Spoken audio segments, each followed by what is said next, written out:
आप सभी का आपके अपने ज्योतिष अध्ययन में बहुत बहुत स्वागत है। आज का हमारा टॉपिक है सूर्य यानी सन। ज्योतिष में 12 राशियों और 9 ग्रहों का विशेष महत्व है। 9 ग्रहों में प्रत्येक का अपना महत्व है, लेकिन सभी में सूर्य को विशेष माना गया है। सूर्य के जो ग्रह है उसको हम राजा या यूँ कहें कि पिता का दर्जा दिया गया है। सूर्य को कुंडली में राजा की तरह माना जाता है और चंद्रमा को जैसे कि रानी। तो सूर्य जो है कुंडली में अच्छा हो तो जातक का रहन सहन राजसी होता है। स्वभाव से कई बार अहंकारी समझा जाता है, लेकिन वह दिल से नहीं होता। वह मन में कोई भी मैल नहीं रखता, दिल का बहुत साफ इंसान होता है। लेकिन ज़रूरत के अनुसार कभी कभी उसके व्यवहार में क्रोध हो सकता है। वो सही चीज़ों के पक्ष में होता है तो उसको गुस्सा आ जाता है। सूर्य जो होता है अच्छा हो तो व्यक्ति के अंदर फुल कॉन्फिडेंस होता है और वो अलग से उसकी व्यक्तित्व में झलकता है। पर्सन कॉन्फिडेंट दिखता है। इसके विपरीत जातक में आत्मविश्वास की कमी हो सकती है अगर सूर्य कुंडली में ठीक नहीं है। तो हम सूर्य को कैसे जानें कि हमारी कुंडली में सूर्य कैसे हैं, और कुंडली में सूर्य की स्थिति को देखकर आप बहुत हद तक आप ये देख सकते हैं कि आपका सूर्य कैसा है। वैसे तो सूर्य को और सूर्य जो होते हैं वैसे जो परिणाम अपने देते हैं वो दशा में ही देते हैं, और हर दशा का प्लैनेट अपने जो फल देता है, पूर्ण फल जिसे कहेंगे, वो अपनी दशा में ही देते हैं। बिना दशा के आपको पूर्ण रूप से फल की प्राप्ति नहीं होती है। अब आज हम जो टॉपिक जो हमारा सूर्य है, तो हम जानते हैं कि सूर्य का स्वभाव आप कैसे जानें कुंडली से। तो सूर्य का जो स्वभाव है वह सात्विक, अग्निवत और क्षत्रिय, ये उनकी बहुत ही सूक्ष्म अगर आपको पहचान करनी है तो ये है। फिर सूर्य कुंडली में स्वास्थ्य का, जैसे कि पिता का अभी आपको बताया, शक्ति का, यश, कीर्ति का, गवर्नमेंट का और राजसिक चीज़ों का, आपकी मेडिसिन और आँखों के रोग और नौकरी अगर आपको देखना है। 6th house and 10th house आपकी आजीविका है, तो वो भी वहाँ पर देखा जाता है। जब हम प्रेडिक्शन करते हैं तो उन हाउसेस के साथ हम सूर्य को कितना कहाँ कनेक्ट है वो देखते हैं। गवर्नमेंट जॉब भी सूर्य 10th हाउस से देखते हैं। यह सम्माननीय पद, वैद्य, आत्मा, हमारी हड्डियाँ, हमारा जो पेट है उसका भी कारक है। यह सब हम कुंडली में हमारा सूर्य कहाँ बैठा है, अच्छा है, बुरा है, उस पर निर्भर करता है। उसकी प्लेसमेंट कहाँ है, सूर्य किस राशि में बैठा है, और सूर्य केंद्र त्रिकोण में बैठे हैं, और सूर्य पर किसकी खराब या अच्छी दृष्टि है। जैसे कि अगर जुपिटर की दृष्टि है तो बहुत अच्छे हैं। तो इस तरह से सारा सब कुछ देखने के बाद हम सूर्य को कुंडली में देख सकते हैं कि वो कैसे हैं। यह फिर अगर हम देखें कि सूर्य से हम कुछ डिजीज़ देख सकते हैं। मेडिकल एस्ट्रोलॉजी में हर प्लैनेट जो है वो आपको रोग भी बताते हैं कि सूर्य से हमें क्या क्या रोग हो सकते हैं अगर वो ख़राब है, या डिजीज़ वाले 6th हाउस में हैं, या उससे कनेक्टिविटी है, 5th हाउस है, 4th है, कहाँ है।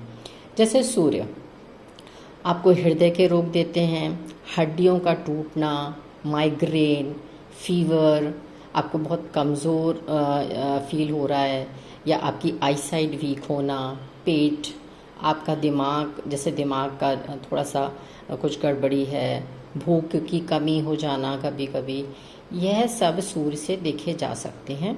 ये हमारी आत्मा का कारक है और यही हमको ईगो भी देता है।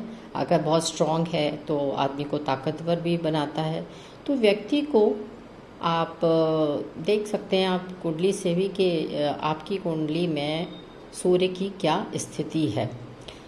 ये आत्मा का कारक है। अगर कुंडली में जैसे कि फॉर एग्जांपल किसी की कुंडली में जैसे लियो लग्न में लग्न का लॉर्ड होता है 5 नंबर का हाउस, जो कि 5 नंबर राशि सबसे फर्स्ट हाउस में पड़ती है, उसका लॉर्ड आपके केंद्र या त्रिकोण में है, उसकी स्थिति देखनी होती है, तो आप देख सकते हैं कि पर्सन कितना स्ट्रांग है। बहुत सारी चीज़ें और भी होती हैं, लेकिन हम ये देखते हैं कि ये जो सारी स्थितियां हैं, सूर्य, सवाल ये उठता है कि कुंडली में कैसे जानें। तो ये जानने के लिए आपको कुंडली में केंद्र त्रिकोण में और अपनी उच्च राशि या उस पर किसी भी नेगेटिव प्लैनेट की दृष्टि ना हो तो यह पॉजिटिव रिजल्ट ज़रूर देते हैं। और अगर सूर्य बुरे भावों में है, अपनी नीच राशि जिसको कि हम कहते हैं 7th नंबर की जो राशि होती है, 7 नंबर जो तुला राशि होती है, और ये उनकी शत्रु राशि में काउंट होती है, तो इसे शत्रु दृष्टि का शिकार हो तो यह नकारात्मक फल देते हैं। हालांकि कुछ मतों के अनुसार सूर्य को 6, 8, 12 भाव में दोष नहीं लगता है, जबकि और प्लैनेट्स होते हैं तो उनको लगता है, लेकिन सूर्य को नहीं लगता। तो ये स्थितियाँ एक सूक्ष्म, अगर आपको परीक्षण करना है, सूक्ष्म दृष्टि से देखना है, तो आप अपने सूर्य को जज कर सकते हैं। फिर आता है कि विभिन्न जो लगन हैं, जो हमारी लगन होती हैं, जैसे कि आपकी मेष लगन, तो किस लग्न में सूर्य का स्वभाव कैसा है वो आप खुद भी देख सकते हैं। जैसे नंबर 1 मेष लग्न होती है, तो यहाँ पे सूर्य शुभ होते हैं, क्योंकि ये 5th हाउस में इनका नंबर राशि आती है।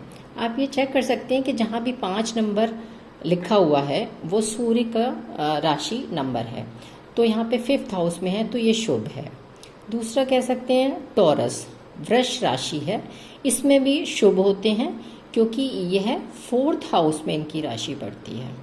इसी तरह से तीसरा मिथुन, यहाँ शुभ नहीं होते हैं, 3rd हाउस में इनकी राशि पड़ती है।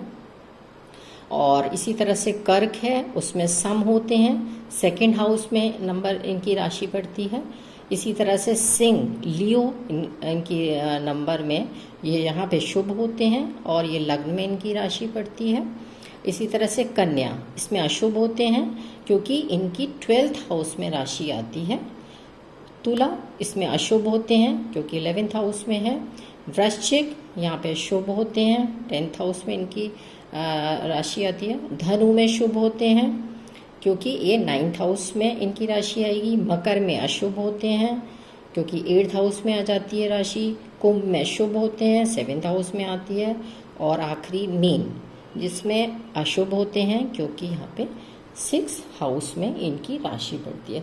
तो आपको अपनी जो भी लगन होती है उससे भी आप सूर्य के स्वभाव को थोड़ा सा देख सकते हैं कि कहाँ पे वो शुभ हो रहे हैं और कहाँ पे सम हो रहे हैं, कहाँ पे अशुभ हो रहे हैं। इस तरह से आप थोड़ा सा जान सकते हैं सूर्य की स्थिति से, उसके कारक तत्व को भी पहचान सकते हैं, आप उनकी बीमारियों को फाइंड आउट कर सकते हैं। और जो भी चीज़ें आपकी नीच राशि में हैं या आपकी उच्च राशि में, अपनी स्वयं राशि में, मित्र की राशि में, ये देख सकते हैं। तो आप लोग अपने चार्ट्स पर इसे लगा कर देखिए, और अगर आपको कोई चीज़ समझना है तो आप मुझे पूछ सकते हैं कमेंट से। आई होप आप भी अपनी कुंडली में अपने सूर्य को देखें और जांचें कि सूर्य की अपनी स्थिति कैसी है। अगर आपको मेरा ये टॉपिक पसंद आया हो तो प्लीज़ लाइक एंड सब्सक्राइब करें, और बहुत बहुत धन्यवाद। Thank you so much.